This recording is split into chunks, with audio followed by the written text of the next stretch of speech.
Report impact digital ലഹരി വിമോചന കേന്ദ്രങ്ങളുടെ പ്രവർത്തനം ശക്തമാക്കാൻ പോലീസ്. കുട്ടികളുടെ ഡിജിറ്റൽ അഡിക്ഷൻ സഹായത്തിന് വിളിക്കാമെന്ന് അറിയിപ്പ്.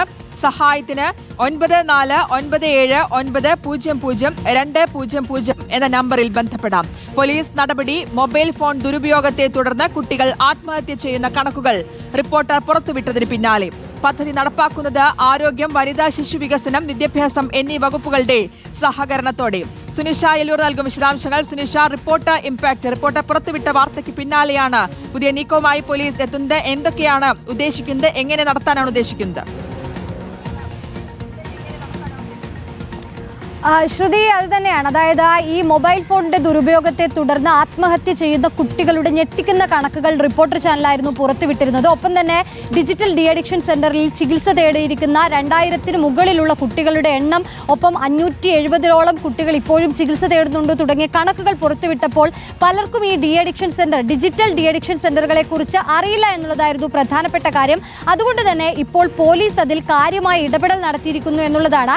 ഇത്തരമൊരു ഡി അഡിക്ഷൻ സെന്റർ ഉണ്ട്, ഡിജിറ്റൽ ഡി അഡിക്ഷൻ സെന്റർ ഉണ്ട്. ഒപ്പം തന്നെ DDAD എന്ന് പറഞ്ഞിരിക്കുന്ന ഒരു പദ്ധതി അത് പോലീസിന്റെ നേതൃത്വത്തിൽ ഉണ്ട് എന്ന് അറിയിക്കുകയാണ്. ഏതെങ്കിലും രക്ഷിതാക്കൾക്ക് ഇതുമായി ബന്ധപ്പെട്ടുകൊണ്ട് കുട്ടികൾ ഈ ഡിജിറ്റൽ ഉപയോഗവുമായി ബന്ധപ്പെട്ടുകൊണ്ട് എന്തെങ്കിലും പറയാനുണ്ട് എങ്കിൽ അത് പറയാമെന്ന രീതിയിൽ ഒരു അറിയിപ്പ് കൂടി നൽകിയിട്ടുണ്ട്. അത് അറിയിക്കാനായി ഒരു നമ്പർ കൂടി ഇപ്പോൾ പോലീസ് നൽകിയിട്ടുണ്ട് എന്നുള്ളതാണ്. കൂടുതൽ കാര്യക്ഷമമാക്കുന്നു എന്നുള്ളത് തന്നെയാണ് ഇതിൽ നിന്നും നമുക്ക് മനസ്സിലാക്കാൻ കഴിയുന്നത്. ഏതായാലും ആദ്യഘട്ടത്തിൽ ഇങ്ങനെ ആവശ്യവുമായി എത്തുമ്പോൾ കുട്ടികൾക്ക് കൗൺസിലിംഗ് നൽകുന്നതാണ് ആദ്യ രീതി.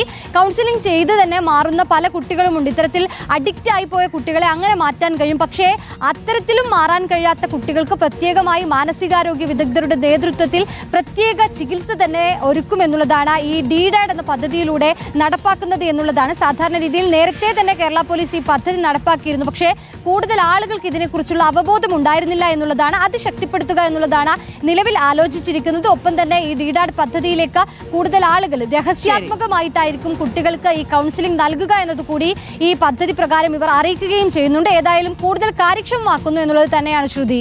തീർച്ചയായിട്ടും കാര്യക്ഷമമാക്കുന്നു എന്നുള്ളതാണ് ഇതിൽ ഏറ്റവും പ്രധാനം. സുനിഷ എല്ലൂരാണ് വിശദാംശങ്ങൾ നൽകിയത്.